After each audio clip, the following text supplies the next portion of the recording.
ਅੱਛਾ ਜੀ, ਬੜੇ ਭਰਾ ਇੱਕ ਬੜੀ ਵੱਡੀ ਗਲਤੀ ਕਰ ਦਿੰਦੇ ਨੇ, ਦਾਣੇ ਸ਼ਾਣੇ ਖਵਾ ਕੇ ਨਾ ਤੇ ਜਾਨਵਰਾਂ ਨੂੰ ਪਾਣੀ ਪਿਆ ਦਿੰਦੇ ਨੇ। ਠੀਕ ਹੈ, ਕਈ ਐਸੇ ਮੇਰੇ ਜਿਹੜੇ ਭਰਾ ਨੇ ਗੋਟ ਫਾਰਮਿੰਗ ਕਰਨ ਵਾਲੇ, ਉਹਨਾਂ ਨੂੰ ਪਤਾ ਨਹੀਂ ਹੁੰਦਾ, ਕਿਉਂਕਿ ਉਹਨਾਂ ਨੇ ਨਵੀਂ ਨਵੀਂ ਗੋਟ ਫਾਰਮਿੰਗ ਸਟਾਰਟ ਕੀਤੀ ਹੁੰਦੀ ਹੈ, ਉਹਨਾਂ ਨੂੰ ਇਹਨਾਂ ਚੀਜ਼ਾਂ ਦਾ ਨਹੀਂ ਪਤਾ ਹੁੰਦਾ।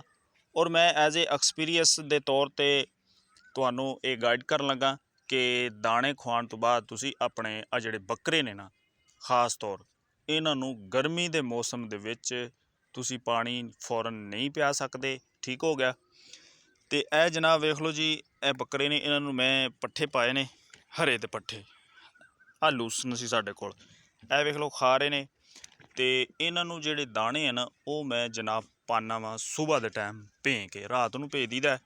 ਤੇ ਇੰਝ ਹੁੰਦਾ ਕਿ ਸਾਰੀ ਰਾਤ ਭੇਜੇ ਰਹਿੰਦੇ ਨੇ। ਸੁਬਾਹ ਦੇ ਟਾਈਮ ਇਹਨਾਂ ਨੂੰ ਖੁਸ਼ਕ ਤੂੜੀ ਦੇ ਵਿੱਚ ਨਾ, ਆਹ ਜਿਹੜੀ ਖੁਸ਼ਕ ਤੂੜੀ ਪਈ ਹੈ ਖੁਰਲੀ ਦੇ ਵਿੱਚ, ਠੀਕ ਹੈ, ਇਸ ਤਰ੍ਹਾਂ ਥੋੜ੍ਹੀ ਜਿਹੀ ਤੂੜੀ ਪਾ ਕੇ ਤੇ ਵਿੱਚ ਦਾਣੇ ਜਿਹੜੇ ਨਾ ਉਹ ਮਿਕਸ ਕਰ ਦੇਣਾ। ਇਹ ਇੰਝ ਹੁੰਦਾ ਕਿ ਇਹ ਆਪਣਾ ਬੱਕਰੇ ਜਿਹੜੇ ਨੇ ਨਾ, ਇਹ ਤੂੜੀ ਤੇ ਦਾਣੇ ਖਾ ਜਾਂਦੇ ਨੇ, ਇਹਨਾਂ ਦਾ ਚੰਗਾ ਭਲਾ ਗੁਜ਼ਾਰਾ ਹੋ ਜਾਂਦਾ। ਠੀਕ ਹੈ। ਤੇ ਅਗਰ ਜਿਹੜੇ ਮੇਰੇ ਭਰਾ ਨੇ ਨਾ, ਉਹ ਇਸ ਤਰ੍ਹਾਂ ਕਰ ਸਕਦੇ ਨੇ, ਅਗਰ ਸੁਬਾਹ ਦੇ ਟਾਈਮ ਖੁਸ਼ਕ ਖੁਰਾਕ ਕੋਈ ਵੀ ਪਾ ਸਕਦੇ ਨੇ। ਠੀਕ ਹੈ, ਵੰਡਾ ਹੋ ਗਿਆ ਜਾਂ ਕਣਕ ਹੋ ਗਈ, ख़ਾਸ ਤੌਰ 'ਤੇ ਕਣਕ ਜਿਹੜੀ ਹੈ ਨਾ, ਉਹ ਤੁਸੀਂ ਅਗਰ ਪਾਣੀ ਹੈ ਤਾਂ ਫਿਰ ਫੌਰਨ ਪਾਣੀ ਨਹੀਂ ਪਿਲਾਉਣਾ। ਇਸ ਤਰ੍ਹਾਂ ਤੁਹਾਡੇ ਜਾਨਵਰ ਦਾ ਨੁਕਸਾਨ ਹੋਏਗਾ। ਫਿਰ ਜਿਹੜਾ ਨੁਕਸਾਨ ਹੋਏਗਾ ਉਹ ਵੀ ਮੈਂ ਤੁਹਾਨੂੰ ਦੱਸ ਦੇਣਾ ਉਹ ਕਿਹੜਾ ਹੋਏਗਾ। ਤੁਹਾਡਾ ਜਨਾਬ ਜਿਹੜਾ ਜਾਨਵਰ ਹੈ ਨਾ, ਉਹ ਆਫਰ ਜਾਏਗਾ, ਫੌਰਨ ਪਾਣੀ ਪੀਏਗਾ, ਆਫਰੇਗਾ, ਅਤੇ ਮਿਹਦਾ ਜਾਨਵਰ ਦਾ ਡਿਸਟਰਬ ਹੋ ਜਾਏਗਾ, ਜਿਹਦੀ ਵਜ੍ਹਾ ਕਰਕੇ ਨਾ ਤੁਹਾਡਾ ਜਿਹੜਾ ਜਾਨਵਰ ਉਹ ਨਿਢਾਲ ਹੋ ਜਾਏਗਾ, ਮੋਸ਼ਨ ਲੱਗ ਸਕਦੇ ਨੇ। ਠੀਕ ਹੈ, ਮਿਹਦਾ ਜਦੋਂ ਡਿਸਟਰਬ ਹੋ ਗਿਆ, ਮੋਸ਼ਨ ਲੱਗ ਸਕਦੇ ਨੇ। ਉਸ ਤੋਂ ਬਾਅਦ ਉਹ ਤੁਸੀਂ ਸੋਚੋਗੇ ਵੀ ਸਾਡਾ ਜਾਨਵਰ ਦਾਣੇ ਖਾ ਰਿਹਾ, ਪਾਣੀ ਰੱਜ ਕੇ ਪੀ ਰਿਹਾ, ਮੋਟਾ ਹੋਏਗਾ। ਨਹੀਂ, ਤੁਹਾਡੇ ਜਾਨਵਰ ਨੂੰ ਮੋਸ਼ਨ ਲੱਗਣਗੇ। ਠੀਕ ਹੈ, ਜਾਨਵਰ ਤੁਹਾਡਾ ਜ਼ਿਆਦਾ ਡਿਸਟਰਬ ਹੋਏਗਾ, ਇਸ ਤਰ੍ਹਾਂ ਕਿ ਗਰਮੀ ਕਰ ਜਾਏਗਾ, ਅਤੇ ਫਿਰ ਤੁਸੀਂ ਜਾਨਵਰ ਮੋਟਾ ਨਹੀਂ ਵੇਖੋਗੇ, ਫਿਰ ਉਹਨੂੰ ਕਮਜ਼ੋਰ ਵੇਖੋਗੇ, ਮਿਹਦਾ ਕਮਜ਼ੋਰ ਹੋਏਗਾ। ਉਸ ਤੋਂ ਬਾਅਦ ਇੰਝ ਹੋਏਗਾ ਕਿ ਮੁਖਤਲਿਫ ਬਿਮਾਰੀਆਂ ਜਿਹੜੀਆਂ ਨਾ, ਉਹ ਵੀ ਜਾਨਵਰ ਨੂੰ ਹੋਰ ਵੀ ਲੱਗ ਸਕਦੀਆਂ। ਠੀਕ ਹੈ, ਪਿੱਤੇ ਵਗੈਰਾ ਵੀ ਗਰਮੀ ਦੀ ਵਜ੍ਹਾ ਤੋਂ, ਪੇਟ ਖਰਾਬ ਦੀ ਵਜ੍ਹਾ ਤੋਂ ਵੱਧ ਸਕਦਾ, ਅਤੇ ਜਾਨਵਰ ਦੀ ਡੈਥ ਵੀ ਹੋ ਸਕਦੀ ਹੈ। ਠੀਕ ਹੈ, ਅੱਲਾ ਨਾ ਕਰੇ ਕਿਸੇ ਨਾਲ ਇਸ ਤਰ੍ਹਾਂ ਹੋਵੇ।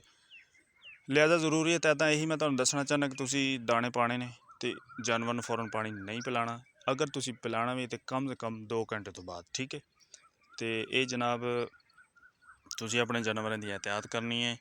ਅਤੇ ਅਗਰ ਤੁਸੀਂ ਕੋਈ ਵੰਡਾ ਵਗੈਰਾ ਵੀ ਲਾਉਂਦੇ ਹੋ, ਖਵਾਉਂਦੇ ਹੋ, ਅਤੇ ਫੌਰਨ ਪਾਣੀ ਨਹੀਂ ਪਿਲਾਉਣਾ। ਠੀਕ ਹੈ, ਜਾਨਵਰ ਜਦੋਂ ਰੱਜੇਗਾ, ਹਾਜ਼ਮਾ ਕਰੇਗਾ, ਠੀਕ ਹੈ, ਅਤੇ ਤੁਸੀਂ 2 ਘੰਟੇ ਤੋਂ ਬਾਅਦ ਤੁਸੀਂ ਪਾਣੀ ਪਿਲਾਉਣਾ। ਇਨਸ਼ਾ ਅੱਲਾ ਤੁਹਾਡਾ ਜਾਨਵਰ ਫਿਰ ਰੱਜ ਕੇ ਪਾਣੀ ਵੀ ਪੀਏਗਾ, ਅਤੇ ਤੁਹਾਡਾ ਜਾਨਵਰ ਫਿਰ ਠੀਕ ਵੀ ਰਹੇਗਾ। ਠੀਕ ਹੈ, ਅਤੇ ਅਗਰ ਤੁਸੀਂ ਫੌਰਨ ਹੀ ਪਾਣੀ ਪਿਲਾਉਂਦੇ ਫਿਰ ਜਾਨਵਰ ਨੂੰ ਬਹੁਤ ਨੁਕਸਾਨ ਹੋ ਸਕਦਾ, ਜਿਹੜਾ ਕਿ ਤੁਹਾਨੂੰ ਮੈਂ ਦੱਸਿਆ।